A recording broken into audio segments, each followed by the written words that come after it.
Story of my life. Social Distortion. That's and right. Real Big Fish. And One Direction.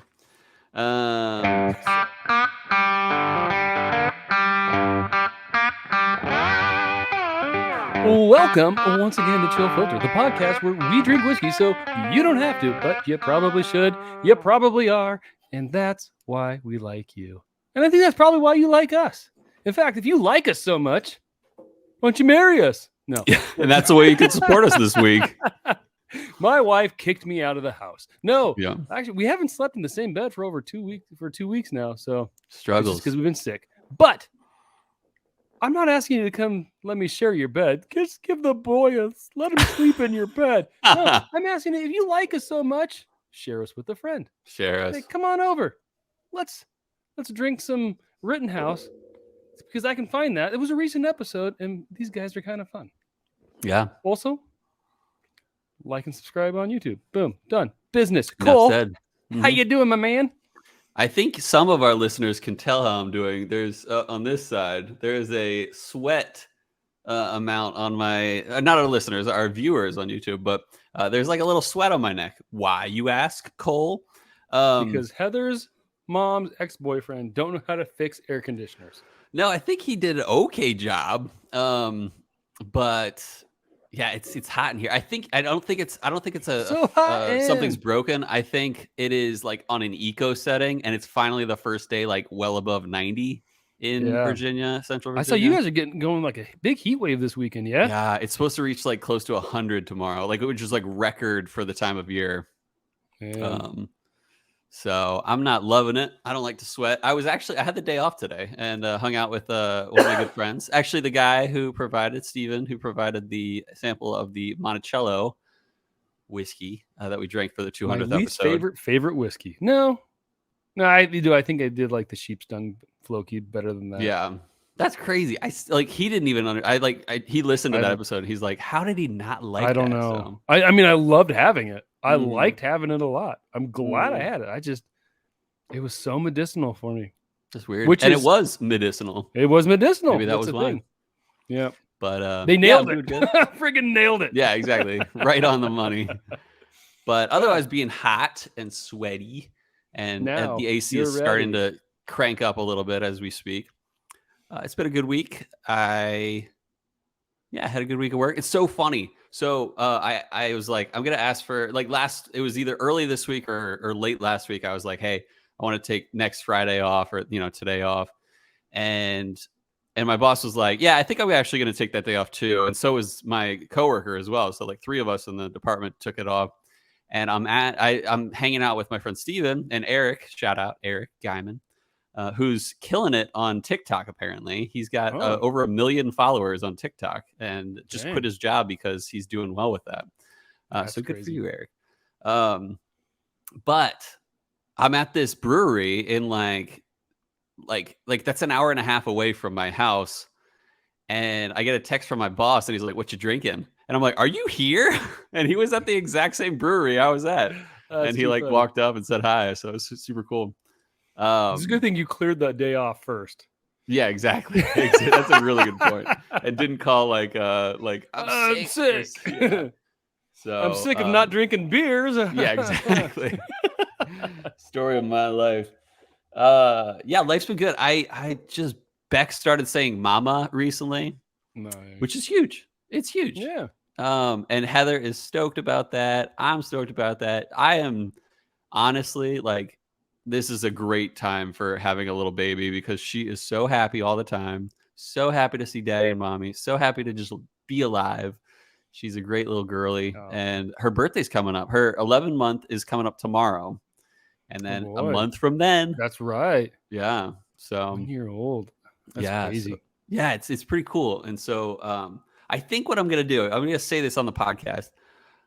For every birthday, and I'm good at this stuff. Some people aren't. But I'm good at this stuff. Every birthday, I'm going to do a video. Potentially, it might change slightly, but I'm going to do a video of me dancing with her for 15 seconds to 20 seconds. That's cute. And then I'm going to do it every birthday of hers. And then at her wedding or whatever, we'll do a montage of the years that we danced together And then I think I'll like talk every year for like 15 seconds because it'll add up if I didn't like 18 times 15 seconds isn't as bad as like it's only 4.5 minutes. But if I did it for like 30 seconds, that'd be 9 minutes of me talking. So I'm going to do about 15 seconds of like things that I wish for her, as she grows up. And then blow a candle out. Yeah. So yeah, that's what I'm gonna do, and I'm gonna stick to it. Do it every year, and then do that. Yeah, a whole video montage. It'll be great, and she'll be so happy with that. I am not. You're good at planning ahead. Mm-hmm. I'm not. I'm like I will come up with some decent ideas, but it's by the seat of my pants, man. Mm-hmm. So yeah, I'm not. Yeah, and I feel bad for my wife because like I really am not a great planner. Mm-hmm. I'll just be like, hey, let's go on a date. Let's do something like, and then she'll be like, logistically, that's not possible, Rob. Like, yeah. That's funny. Yeah, I've always been good at that stuff. I've always been very good at long-term planning. I planned my engagement for like 8 months, basically.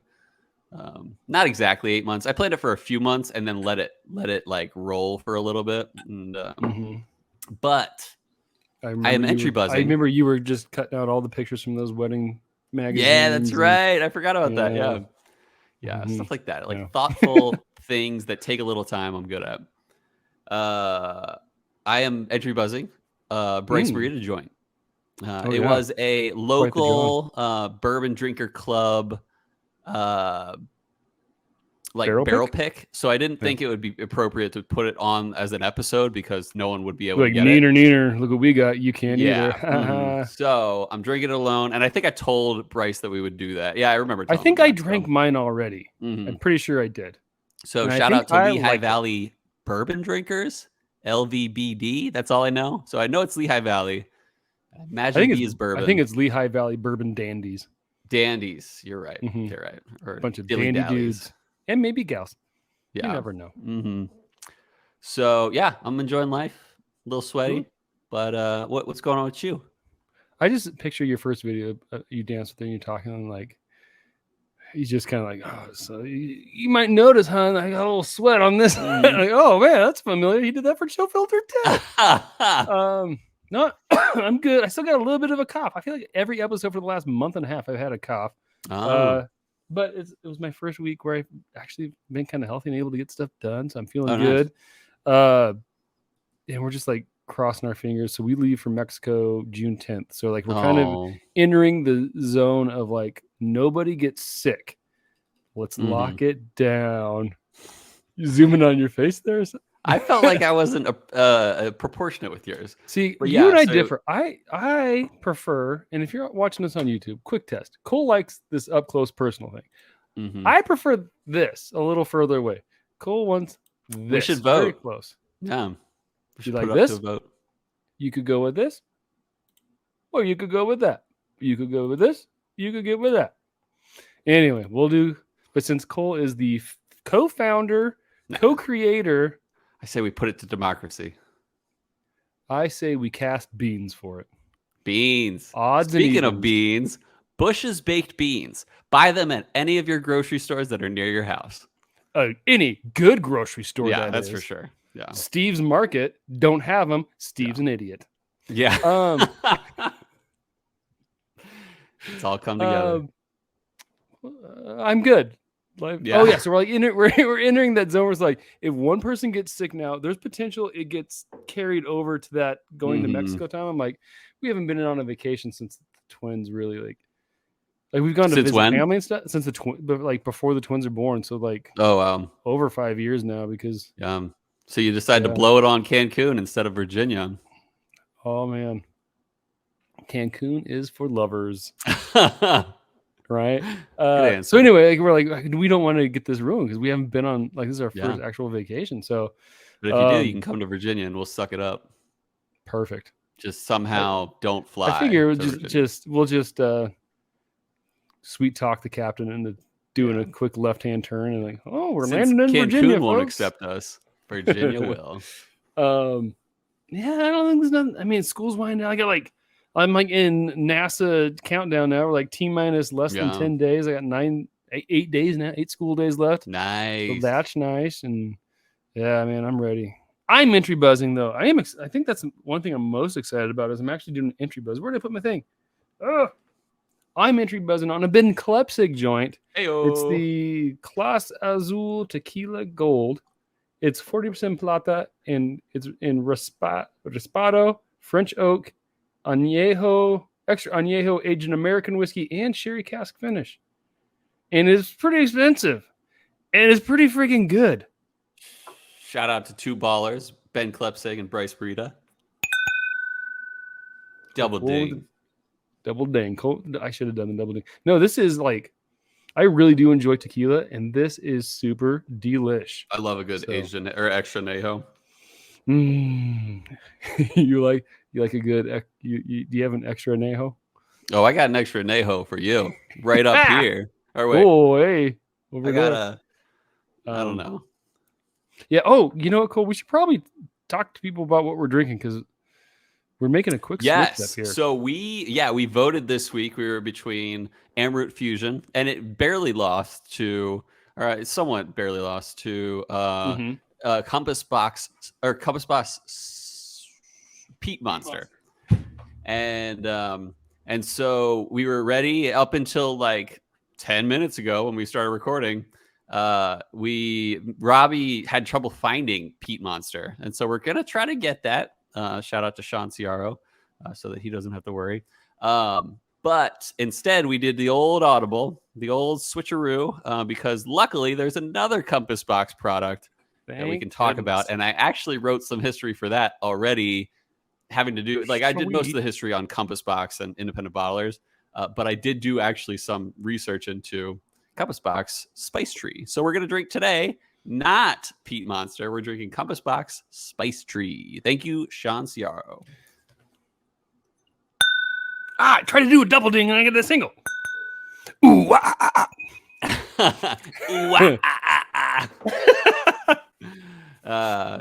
So wait, okay. How many days of school left?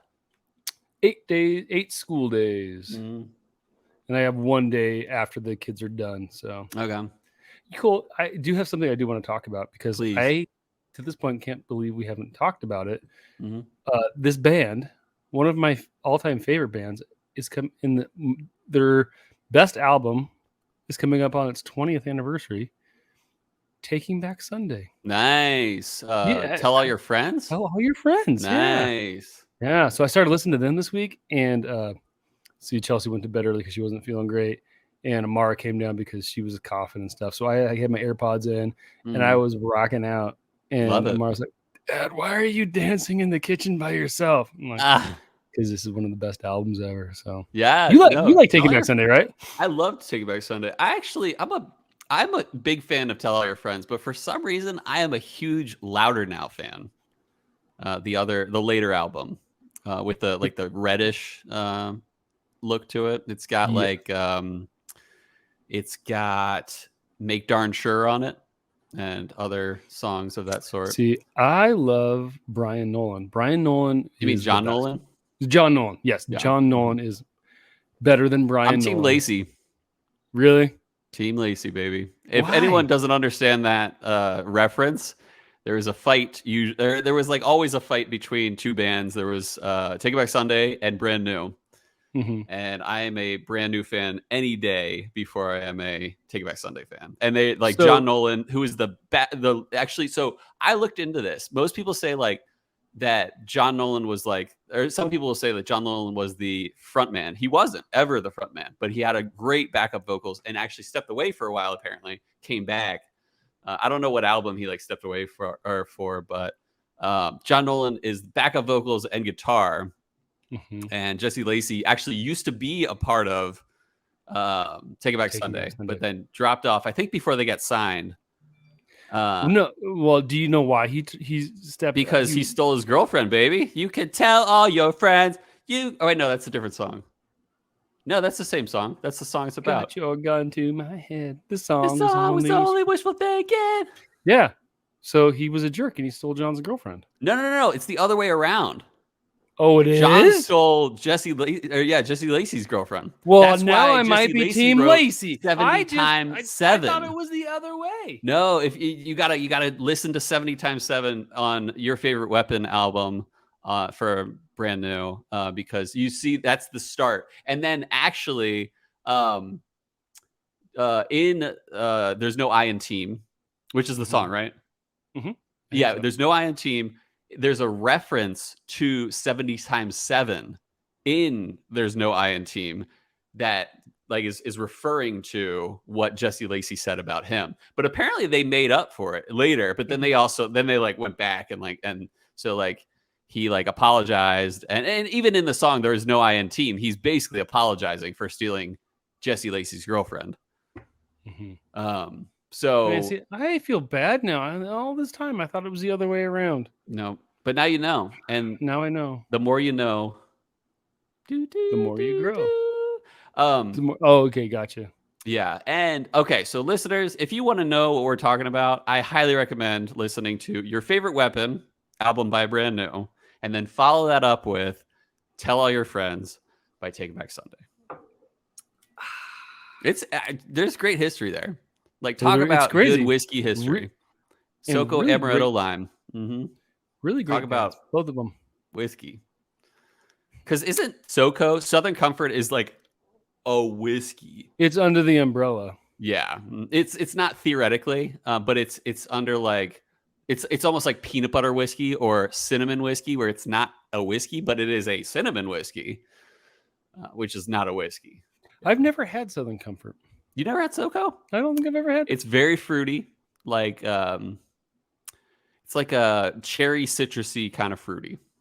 Okay, ooh, but not in it's more like cherry orangey. I don't know. You know Heather's what I got first drink was SoCo Sprite, which was a good entry to the world of alcohol. Chelsea's first was Amaretto Sours. And now I think of that, I'm like, that's just straight sugar. Dude, I love Amaretto Sours. So it's basically what I do is but it was like it's like cheap bar sour totally. mix. So it's like corn syrup with citric acid. No, I'm with you.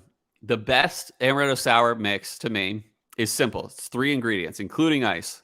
Ice, 2 1/4 ounce of Amaretto, hopefully Disaronno or something nice. And then an ounce of lemon juice. That's it. And it's the perfect ratio. It's amazing. Amazing.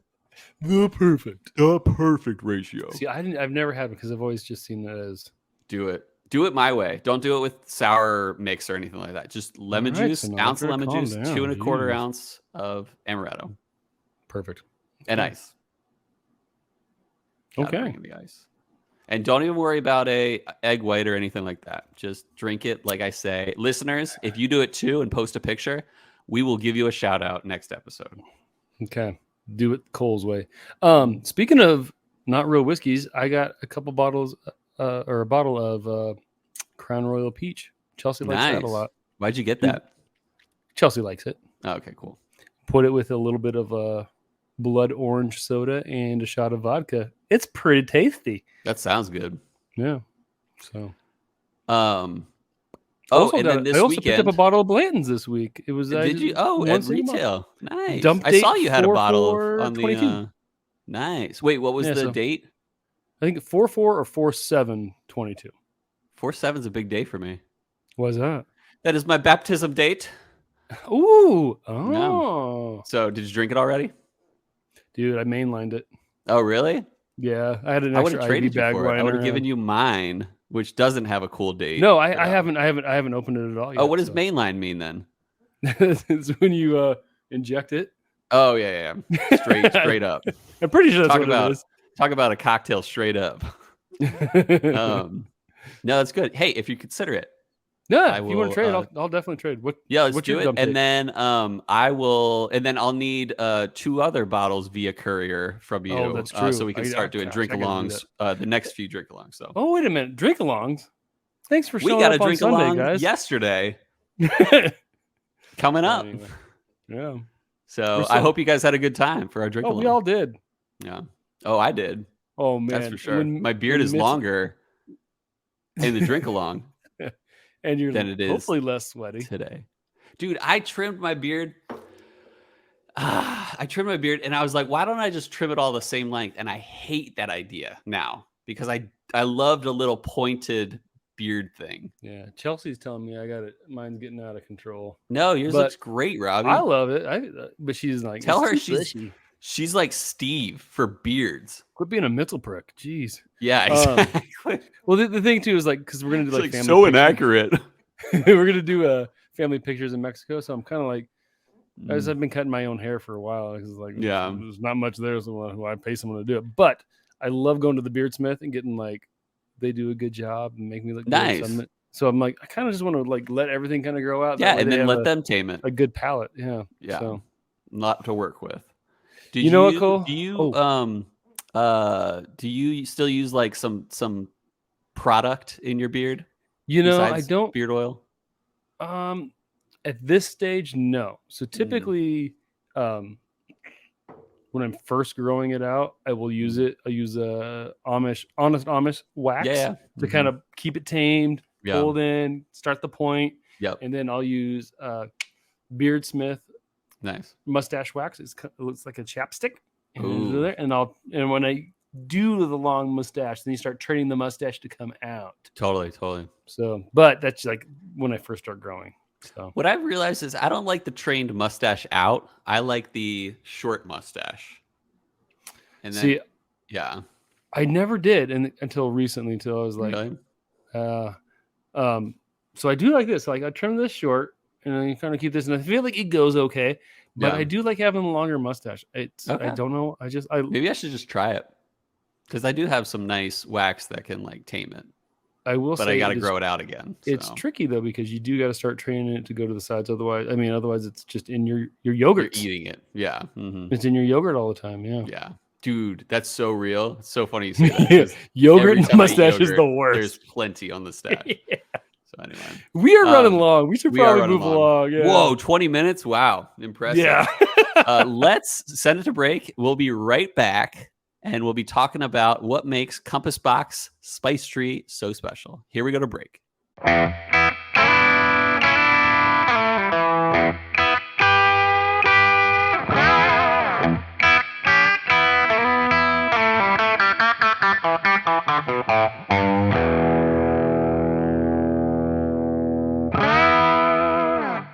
And we're back. We are talking about Compass Box and their Spice Tree release. So, first of all, huge shout out to Sean Ciaro for providing the sample that we're drinking today. What a baller. Oh, single ding. Oh, no. He gets triple.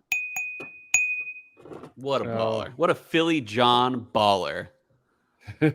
So, we're drinking today Compass Box Spice Tree, and this is our first Compass Box Scotch.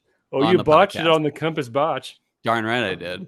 It's been 7 episodes since we did our last Scotch, which was Dalmore Alexander III. But the last, I won't even go there, because we were gonna drink a peated Scotch, but now we're drinking a non-peated Scotch. So anyway, let's talk a bit about something called independent bottlers. And then we'll talk about Compass Box as a company. So Compass Box is known as a independent bottler, or in this case, an independent Scotch whiskey bottler. They are companies that do not distill the whiskey, but they buy casks and bottle them under their own label. Basically, sourcing and blending, and potentially, you don't need to blend it, but you don't also need to finish it special.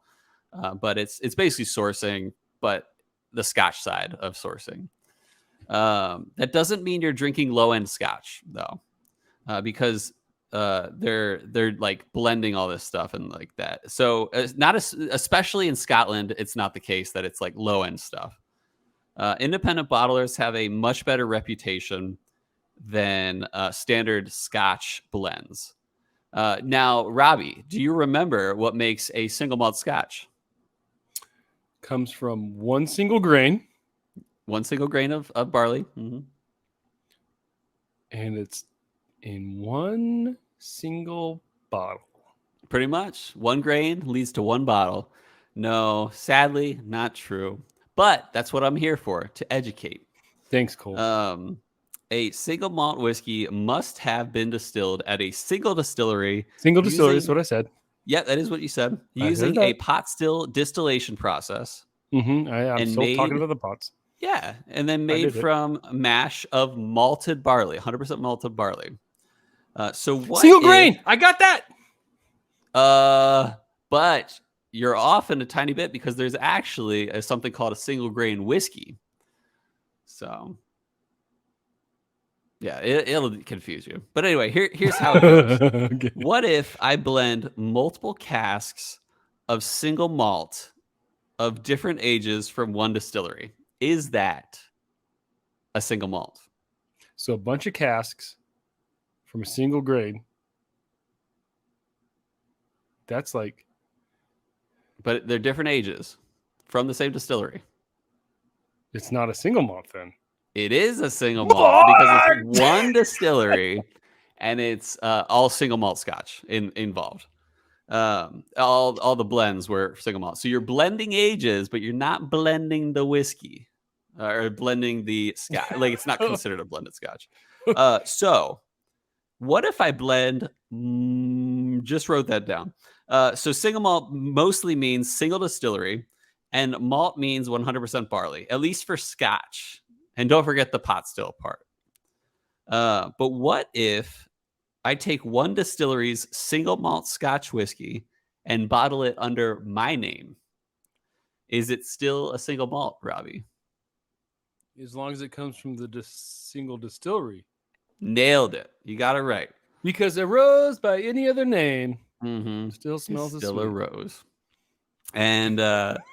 And so, yes, it is. And as long as I didn't blend from different distilleries.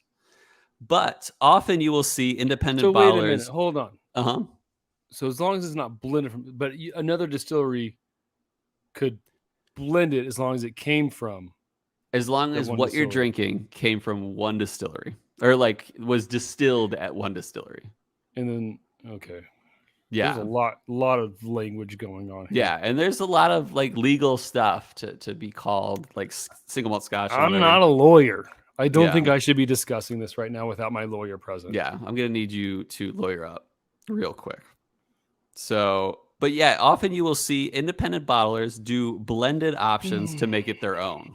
Because yeah, sure, you could like grab, I don't know, Glendronach stuff and age it, but it's still like Glendronach stuff. But if you like make it your own, you're like applying blends and like finishes and stuff. And then you can really call it like your own if you really wanted to. But like I said, that doesn't mean it's any less good than distilleries that originally make the stuff. Often it's just as good, if not better than some. Some great examples of independent bottlers in Scotland are Signatory. You ever heard of Signatory? Maybe. They're not, you don't see them too often, but at like big liquor stores, you might see them. The other one is Gordon and MacPhail. I don't know that one. I've seen them a few times. And then Compass Box is another big one. Plus like over 50 companies that I've never heard of are independent bottlers in Scotland. But I've seen some crazy independent bottlers like the releases. Like when I worked at Steve's in Madison, Wisconsin, they had some Gordon and MacPhail, like 42-year-old single malt that they basically, it was almost like a orphan barrel type thing where they like found these old barrels and like sold them to an independent bottler. And but I've had a few signatories before. Specifically, I believe I had a 16-year or something like that. Don't quote me on that. But I did. Dang it! Steve's gonna be like so inaccurate. But Compass Box, being an independent bottler, does a few options in the blended world. First, we're going to talk about Peat Monster because we were originally going to talk about Spice Tree, but now I'm going to get into that. We'll figure it out. So Peat Monster, there's a pre-2019 Peat Monster and a post-2019 Peat Monster. And they said they changed the recipe slightly to incorporate more aged and more elegant Islas into the blend. So I'm men like us need elegance in our Islas. That's my story of my life. What was that song? Story of my life. Social Distortion. That's right. Real Big Fish. And One Direction. So it was about 64% Col Ila single malt, which is an Isla, and then 35% Lafroig, and then about 1% of their own Highland malt blend, which they blended from other distilleries in the Highland area. That one was we don't know the age on that one, nor do we know the spice tree age. But another one in their blended malt category is called Orchard House, which is single malts from Col Ila, Clynelish, Benrinnes, I don't know if I got that right, and Linkwood distilleries in Scotland, as well as, quote, a distillery near the town of Aberlour. Don't know what distillery that is. Maybe it's Aberlour. But I don't know. That was unquote, a distillery near the town of Aberlour. They also have a few others in their malt range, but one that is not in their malt range, which I have heard of before, but never had yet, is called Hedonism. And that's a blend of single grain whiskeys. Remember single grain? Single grain is done by one man who finds one barley. Yep. And it's a single grain of barley. Yes. And it's like loaves of bread and fishes for the masses. And he blesses that one single and it turns grain into of barley. Grains. Mm-hmm. Feeds 4,000. Did nail it? I think you nailed it. But feel good about it. Feel good. Single grain mostly has to do with the fact that it's not 100% barley. Or no, I'm sorry, not 100% malted barley. But we'll get into that in a future episode. And so, but yeah, Hedonism is a blend of single grain whiskeys from 4 different distilleries. And they said it was originally sold when the company started, right around 2000, when they started the company. Anyway, what we're drinking today is also from the malt collection. So we're drinking a blend of single malts.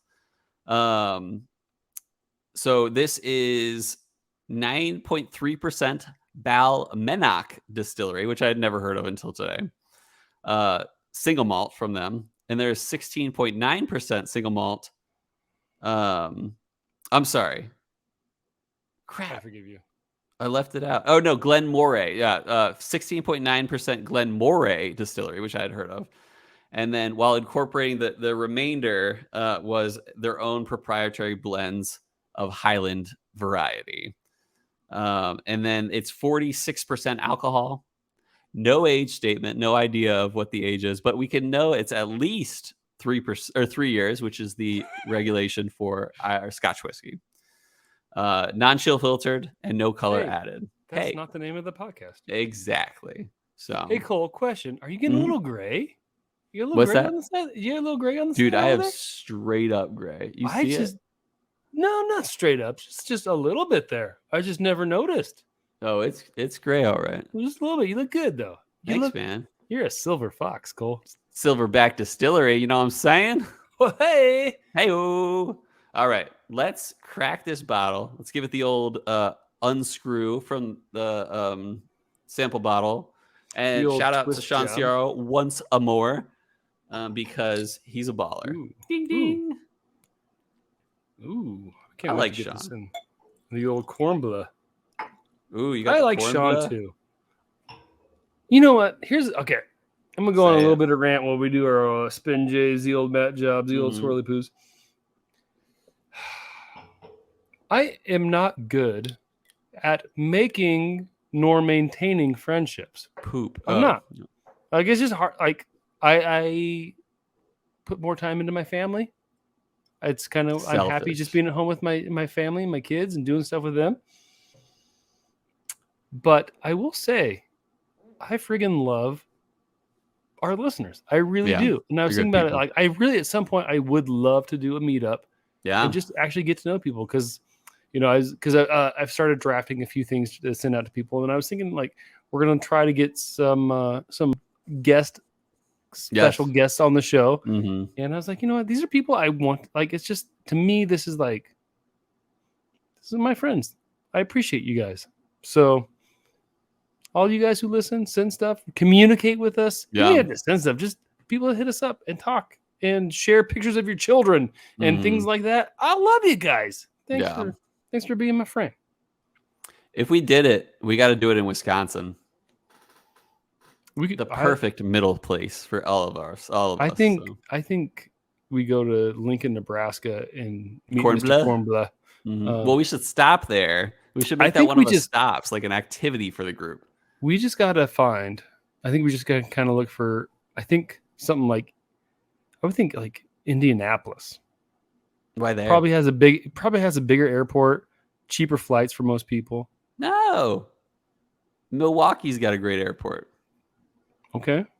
And so does Chicago. And then you can just drive up. What about Denver? Denver's got a huge airport that's cheap. Not most of our, but we have a good amount of listeners in this great state of Wisconsin. We do. That's true. And it's like, it's easy. That's hop, skip, and a jump. We'll just hit up either Nathan Anthony or I want to say Nathan Anthony probably lives close to the border, or not the border, the lake or something like that. And then we'll be like, hey, Nathan, can we use your spot? Is he in Wisconsin? Huh? He's in Muskego. Who's in Florida? That's Andrew Loudon. Andrew Loudon. Okay, that's right. Yeah. But we won't give the exact address or he'll get doxxed. And Ciaro's in Pennsylvania? Philly. Mm-hmm. Okay. Rice is just north of Philly. Mm-hmm. Okay. All right. And then north of that is Jason Preston. Shout out. He's okay. Good nose on this. Great nose. I like it. It's in a very nice barley, like Highland Scotch kind of way. Yeah. Citrusy barley. That's great. It's got a crispness to it. Mm-hmm. It's very crisp. It's refreshing. It's not super, too overwhelmingly like sherry finished or anything like that. Yeah. This was sherry finished? I don't think they did a finish on this, but some of the barrels they use, they mention what barrels they use, and I didn't look them up. Yeah, on the original casks, like it'll say like hogshead isn't too sherry sweet or something like that. Oh, really? There's not a lot of sweetness. It's more like citrusy though, where it's like a lemon isn't really sweet, but a lemon has a great. I think it's subtly sweet. Personally, you think subtly? Okay. Yeah. First sip, get kind of chocolatey on it. A little bit of chocolate. It's warm. It's dry. My first thought was almost like we were drinking like a really dry cider. A little bit of chocolate on the end. It's interesting. There's a lot going on there. Yeah, I'm with you on the chocolate. It's subtle to me. I really like your cider note. This is very bright. Compared to some other scotches, I'm getting notes of like Glen Grant as opposed to like Glendronach. Glen Grant is bright, refreshing. Glendronach, I wouldn't call either bright or refreshing. I would call Glendronach. I would call it dense, sweet, and sugary. This is like I do sense a sweetness on this, maybe more than you do. But there is a level of flavor that's similar to like a dry cider, but I am getting sweetness off of this. But I really like it. It's light, but not light in flavor. It's very light. Like I could see a bottle of this going down way fast, way easy, because it is light for sure. Yeah. It's I'm not, forgetting chocolate notes. It's not, to me, it's not super sweet. Mm-hmm. It's definitely not bitter or anything like overly earthed or anything like that. Like it's, I get a little bit of nuttiness out of it too. Uh-huh. So like a nutty kind of chocolatey, it's almost leaning towards like an earthy taste, but it's not like. Yeah, I can get like hazelnut in this. Yeah. But it's weird because like the notes that I'm really getting, and it's like on the like nose and like on the palate, are notes that typically have a lot of sweetness. I don't get a lot of sweetness to it. It's really, to me, it's really dry and light. It's I don't know. This is really a bottle of this could go down, could be off your shelf really fast with just a friend or two. I'm getting, so when I mentioned the citrus note, I kind of want to narrow that down a bit. It's like lemon peel that I'm getting. Mm-hmm. Here you go, a few drops. Almost, I'd say I'm leaning a little bit more towards like a LaCroix pamplemousse, like a little bit of that grapefruit. Pamplemousse, you say? A pamplemousse, yeah. Kind of like that, yeah. Reminds me a little bit of a LaCroix grapefruit, yeah. Mm-hmm. A little more grapefruity, a little more bitterness, but I'm not getting bitter notes. Like you have grapefruit. Yeah. Yeah, totally. I like this. This is it's really interesting. Yeah. Because I mean, we're close to where each other is at, but we're really differing a decent amount. Yeah. But it's good. And this isn't, I'll be honest, this is great. It's not blowing my mind. I don't know if this is hubba to what, but this is very good. I will say this is hubba to what in the sense like I've never really had anything like this. Mm-hmm. Like I can't think of another whiskey that I would really compare it to. You are much better. You're like the Rolodex of, this reminds me of the time where I was here and blah, blah, blah. And like you do that really well. I don't. But this is interesting to me. It's different to me. Mm-hmm. I think with water, it's not better. It's got all the same notes. Very refreshing. It's not better though. It is. I liked it a little more potent with the alcohol. I'm getting a more sweetness for sure on the nose, like with a little bit of water. I'm gonna up the sweetness, the sweet factor on it. So good finish. Slight raisins, white raisins. To be honest, if like not as much the red raisins. I'm with you there. That's actually my favorite note that I've gotten so far. Is like a I kind of like this with water better. Oh, really? I do get a little bit more sweetness somewhere. The chocolate note isn't there as much, but it's much more raisiny, like the sweeter side of like a hazelnut. Yeah, I like this with a little bit of water. What was the percentage on this again? 46. 46. Okay, that makes the sense to get a little bit of water. I mean, it's not super high, but it's proof it down a little bit. So we'll see how it goes with. I could see this being great with ice. I could see it just being also like, it's still good, but not like ice can kill. Ice can kill. Ooh, that's a shirt. That's a motto logo right there. Ice can kill. I was thinking about it today, actually. I was like, we should remember, I forget what episode it was, but it's like, so you're having tasting problems. I feel bad for you, son. I got 99 problems, but the bitter ain't one. I feel like that should be on a shirt. I was proud of that one. Fired the hole. Were you proud of that one, Robby? I liked it. Cole, I'm proud to be in your presence. It's a greatness. You got a good presence yourself. Hot stuff. Oh, take it up a notch. Yeah, that's why we're rated E for explicit. Nose-wise on the ice is not bad. Tamed it down. Kill. It tamed it down, but it's not bad. It's still. I'm getting more sweet with the ice than I did with the neat. It looks pretty in your glass. It looks like a nice Hefeweizen. And it's very pale. Hold that up to your camera real quick. That's pretty. It's got a nice little Hefeweizen kind of. Yeah, it's a good call. If there's some carbonation in that, I think Cole's just drinking a beer. And a head, like a whiskey head. Okay. No, it's got a good. I think it's a little more florally. The rate, like it's that kind of like Welch's white grape. Yeah, kind of nose to it. I'm gonna go for a sip. I'm getting notes of white raisins. It's not better to me. I actually very much. I don't think I'd ever drink this with ice compared to the other two pours. All right, so my favorite's gonna be neat. It kind of like differing. Oh, really? Okay. Oh, for sure. To me, so I'm not a huge fan of dryness. So like to get the dry cider, I thought that was interesting. This, it's more viscous for sure. It's sweeter to me for sure. I'm getting a lot more of that white grape juice, kind of like a flavor to it, and like really good floral notes. Yeah. Slight. You're not liking it? It's got a note that I can't really fully describe, but it's not pleasant to me. It's not bitter. It's a 0.8 bitter, but it's almost like a floral note that I don't like. You don't like the floral? Okay. Yeah. I'm loving it. With ice, I really like this. I think water was really good, but ice is kind of killing it for me. Oh, okay. Not killing it like in a bad way, killing it. Good way. Killing it like you're rooting for your favorite serial killer. Killing it. Why don't you go kill another person, serial killer? Oh!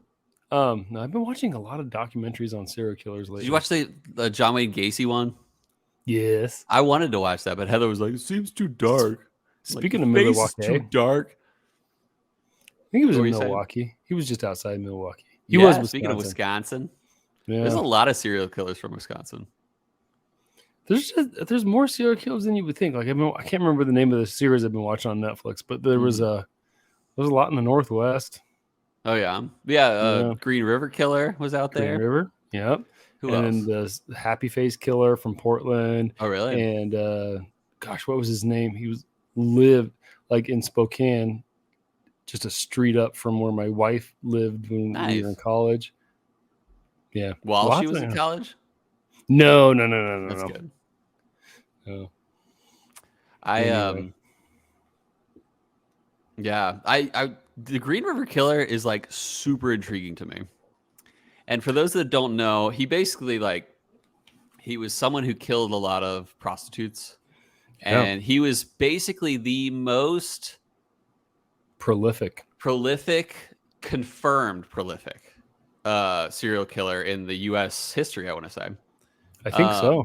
Yeah, and it was like 40 like confirmed women. Maybe even more too. Yeah, maybe even more. But what blew my mind, it was a really cool thing. He was very in the case, he was very like stone-faced, and like in the courtroom, like people would be like, and then the judge, after they like convicted him for all these murders, the judge was like, I'm just gonna bring in family members. You know what I'm talking about? Mm-hmm. And yeah, they like gonna bring in family members, and they can say whatever they want to you. And he's like stone-faced the whole time. People are like, you're the worst person in the world. You deserve to burn in hell, and like all these things. And one dude walks up and he's like, you did this to my daughter. Like you mutilated her, you killed her, you did all these things, and it was terrible. And he goes, but I forgive you. And normally it's like, yeah, someone's going to say that. Like, someone out of the 40 families that like were involved, someone might say that. But the craziest thing was that Gary Ridgway, he lost it. Like absolutely broke down when he was forgiven, which I think is a cool thing. Not that, he killed anyone or any of that stuff, but I think it's a case study on forgiveness. Yeah. Yeah.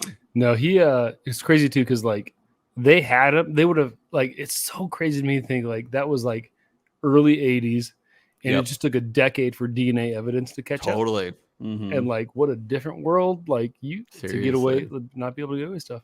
Yeah. No, he got a lot of, I remember so when Chelsea and I were dating, I lived in Tacoma. And I didn't know that. Yep. So no, when we were engaged, we got engaged, and I taught in Tacoma for a span, and we Washington for a year. Nice. But her dad was a pilot for Alaska, so she would fly free. So cool. She would just fly over, and I'd pick her up, and we'd hang out for the weekend, and then drop her off back at the airport. But right outside of SeaTac is where he used to pick up all his victims, and something I always knew, and I would drive through there, go on the way back, and be like, "That's crazy, man." Like, these women he was here. The crazy thing too is most of his, like when they would go out and they knew where he was picking up prostitutes from, and they'll be like, "Don't worry, we'll know when we see a bad person." No, they didn't. Yeah, and he looked like just a weird nerd, like who didn't have a life. Yeah. Real quick. Yeah. Take a moment here. Mm-hmm. If you're a weird nerd who's a serial killer listening to our podcast right now, please do the right thing. Turn yourself in. Turn yourself in. And then, here's what's going to happen. That serial killer, Steve, he's going to turn himself in. And then people will be like, why did you turn yourself in? And he'll be like, because of Chill Filtered Podcast. And then we'll get even bigger because people were like, wow, these guys must be inspirational. Yeah. So Steve, and then just do it. We'll be the true crime. Yeah. Bush's unintentional true crime. Whiskey podcast. talk Best show. whiskey talk show. Yep, exactly. All right, we're ready to do some ratings. Way long. So let's send it over. We got to give ratings. We got to do ratings here. I'm gonna give this an 8.65, right between 8.6 and 8.7. I like it. I think it's great. It's not blowing my mind, but it is very good, especially neat. I pretty much only drink this one neat. No, disagree. I'm gonna go 8.9. I like this. It's. I think, if you appreciate scotches, you're gonna find something you like out of this in one of the phases. And honestly, I could drink this. I feel like this is like a year-round drinker. Like summertime, throw some ice on it, I'd be good to go. Fall, winter, a little bit of water, maybe neat. Like it's versatile, and I like that. This is an 8.9 for me. This is really freaking good. So there you go. All right, since we're running over, Cole, is it time to go to a segment of our show? A whiskey we like to call Segment World News.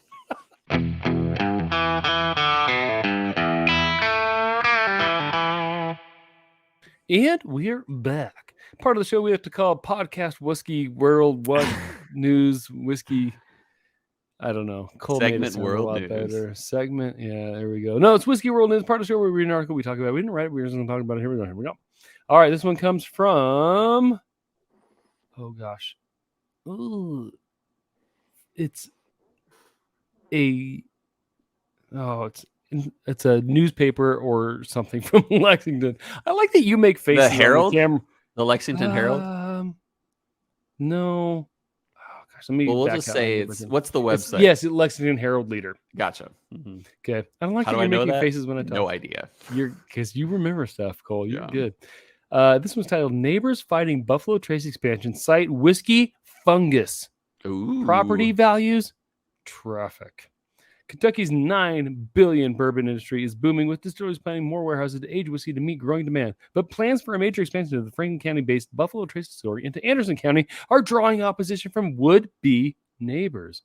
This is a quick cash grab on the part of the county, and it's just being pushed through by Buffalo Trace, said Cody Alexander, a local resident who opposes the placement of a warehouse complex, which would be in a rural area on the outskirts of Lawrenceburg. He and his neighbors are worried about the whiskey fungus, which feeds off the alcohol fumes released by aging barrels and blackens buildings and trees. They have concerns about increased truck traffic on the 2-lane state road and the potential fire hazards with so much flammable liquid nearby. Buffalo Trace said in a statement that the distillery is committed to working with local officials to minimize any impact to the community. In April, the Frankfurt bourbon maker announced plans to establish a new campus off Highway 151 just outside of Franklin County, and plans call for building up to 24 barrel warehouses on 450 acres on Grafenberg Road. Let's see here. There goes into more of it. Yeah, I think we covered enough. Yeah, and we're running late. So, Cole, any thoughts on that? Yeah, suck it up, Kentucky residents. We're getting more warehouses so we can get more whiskey. Yeah, us folks in Virginia and Idaho don't care about your we don't fungal care about whiskey problems. We need whiskey. You need to suck it up so we can You age need whiskey to more. shut it up. Yeah. Shut it, Kentucky residents off Highway 151. I think our political careers just went down the drain with that soundbite, Cole. Yeah, we're very good at diplomacy or whatever they call it. Yeah. Yeah, that's all I gotta say. Is man, we're gonna get the fungus. It's gonna smell like whiskey, and it's a fire hazard. Suck it up. We gotta have whiskey somewhere. So maybe move. That's what I think. No hold bars. Yep. Cole just no put you holds in a choke slam here. And threw you to the ground. Yeah. Yep. What do you think? Well, I differ a little bit there. So we've had a lot of growth in Idaho, and I think one of my big true. It's really hit infrastructure. Mm-hmm. And so when I hear stuff like that, I'm like, you know what, Buffalo Trace, like throw them a friggin' bone. Yeah. Just say like, hey, you know what? Here is, exactly. Like invest in the infrastructure. Say, hey, we're going to put back. I mean, they got the money, right? Good point. Yeah. Like just put back and say, hey, you know what? This is what we're doing to accommodate this, accommodate that, or take care of that problem. Mm-hmm. And just make sure like we're going to impact you as little as possible. And here's our plan to do it. What did I hear? 24 warehouses? I think so. That's a lot of warehouses. It's a lot, and it's big. Holds a lot of whiskey. But that's the thing. Is like, well, okay, if you're gonna make money in an area the area, take care of the area. Like make people happy. Say, hey, listen, it worth their time. What do we need to do to make you feel okay with this? Money.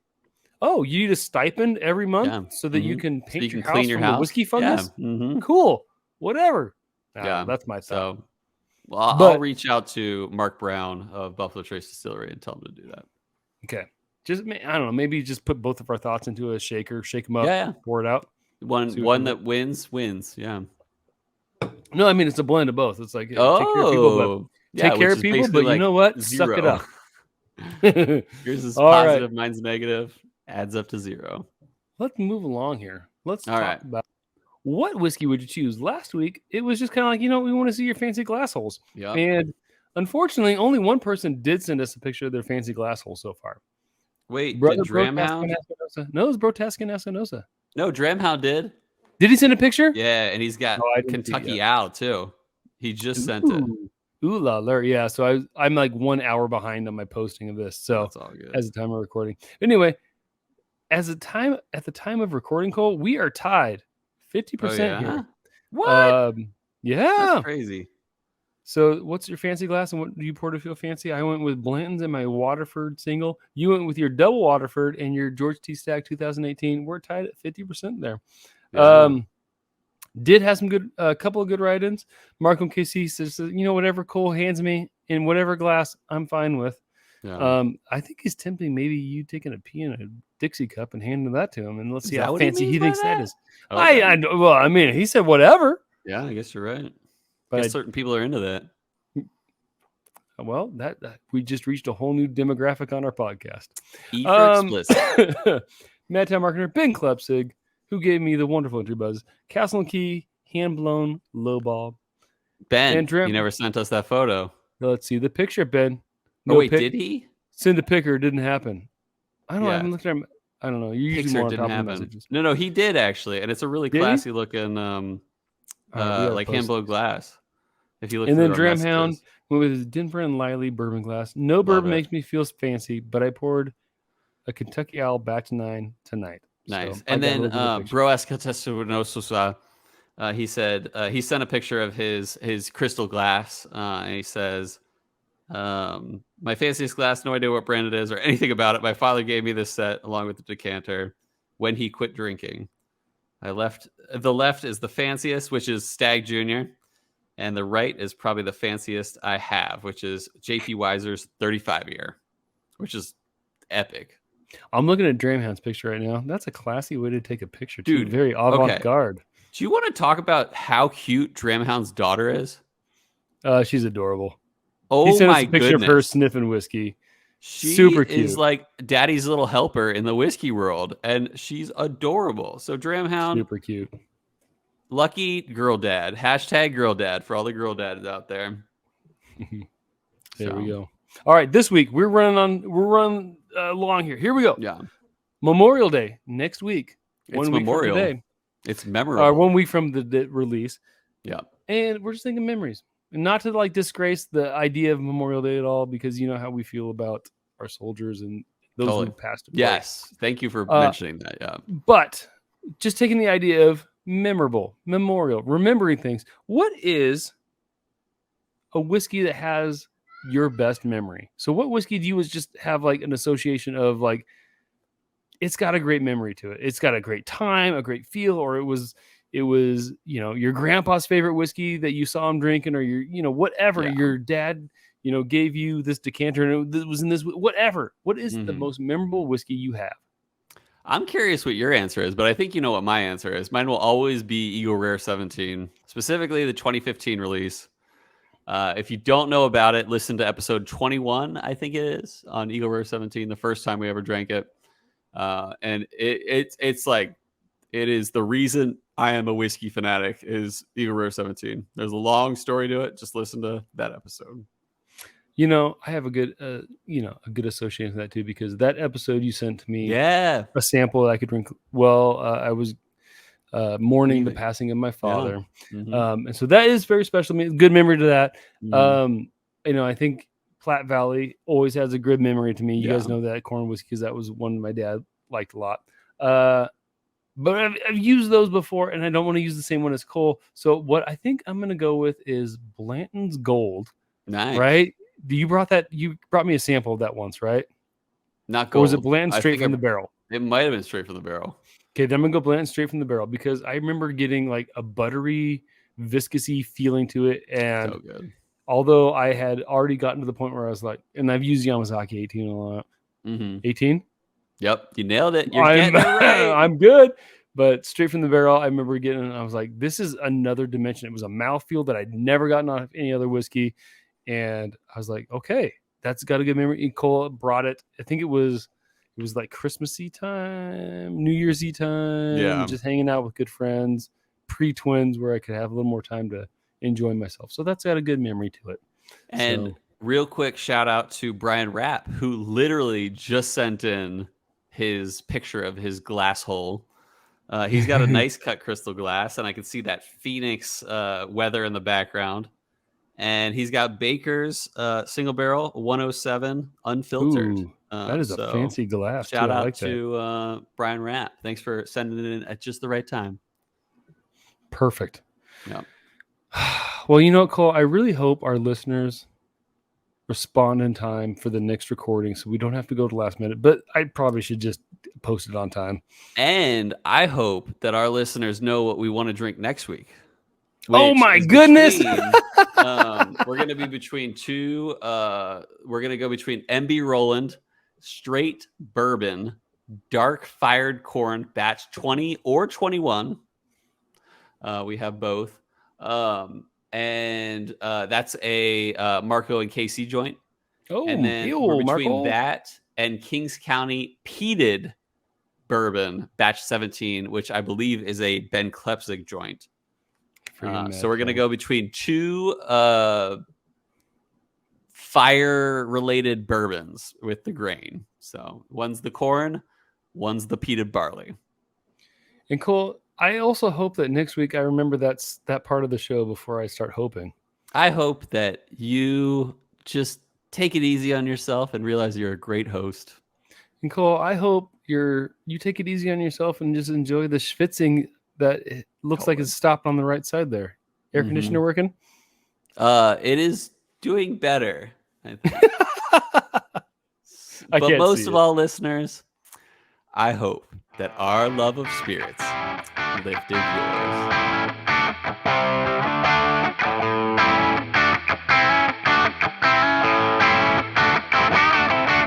I try to do a double ding and I get a single. Ooh, ah, ah, ah. Ooh, ah, ah, ah, ah.